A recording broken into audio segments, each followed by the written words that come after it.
باپ کے حوالے سے آپ نے 2 نصیحتوں کا ذکر کیا ہے، ذرا وہ نصیحتیں بھی بتائیے. میں چھوٹا سا تھا، شاید 9th کلاس میں تھا، تو ہمارے گھر 2-3 بکریاں بھی تھیں.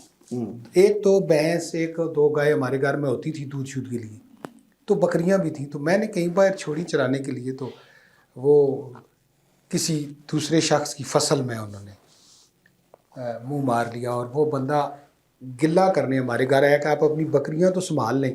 تو میری بیڈ لک تھی یا لک تھی، اسی وقت والد صاحب لاہور سے چھٹی آئے، وہ ان ہو رہے تھے گھر میں. تو وہ بزرگ آدمی، اللہ ان کو جنت میں کر دے، وہ بھی فوت ہو گئی.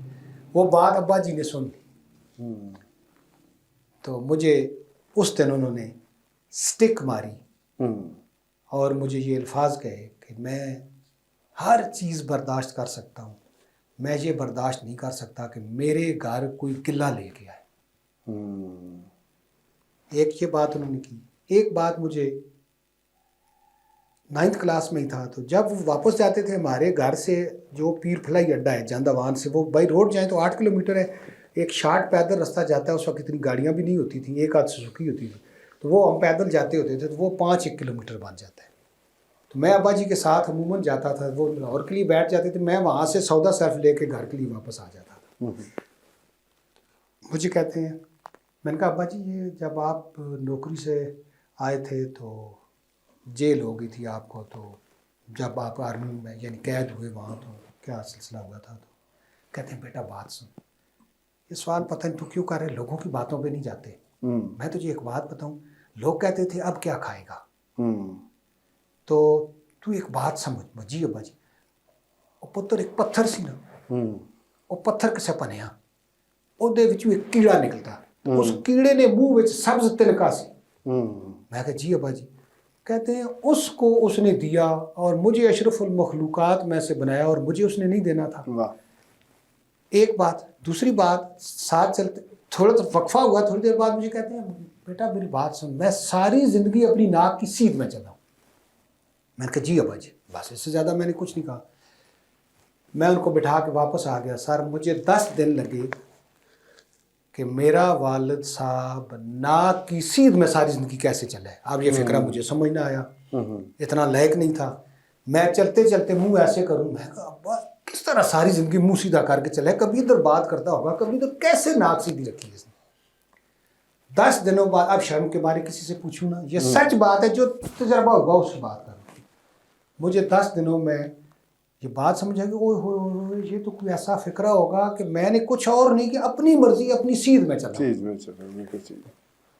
اتنی سی گرہ کھل یہاں سٹاپ ہو گیا. اب آ گیا اشرف المخلوق پہ.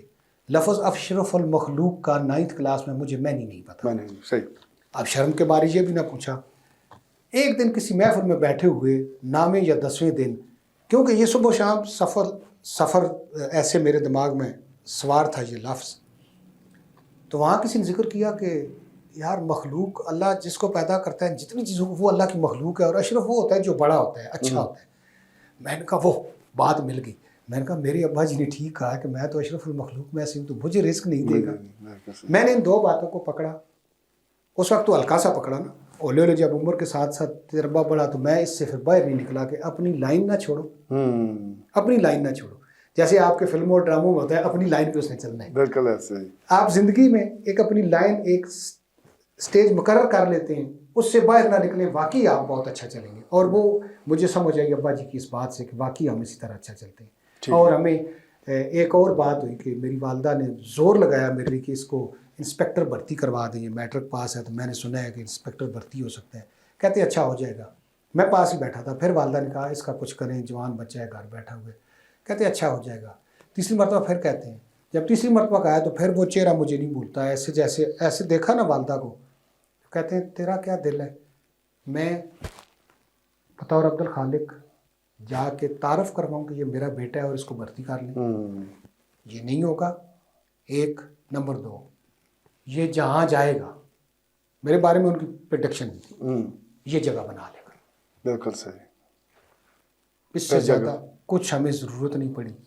اور ایک جو انہوں نے گلے والی بات کی تھی، اس کو بڑی دفعہ تولا ناپا. یہ سمجھ آئی کہ کسی کی عزت میں ہاتھ نہ ڈالنا، کسی کے رزق کو نہ دیکھنا،